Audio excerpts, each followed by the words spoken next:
તો સુરતના Saraswati park ટાઉનશીપના ground પ્લસની 3 માળની બિલ્ડિંગમાં દાદર તૂટી પડતા ઘટના ઘટી છે।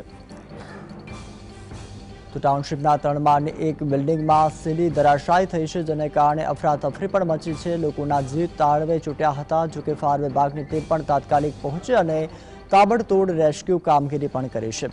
ફાયર બ્રિગેડે 19 લોકોને સલામત રીતે બહાર કાઢ્યા છે। સદનસીબે આ દુર્ઘટનામાં કોઈ જ જાનહાનિ થઈ નથી। સીડી કેવી રીતે તૂટી તે અંગે તપાસ કરવામાં આવી રહી છે।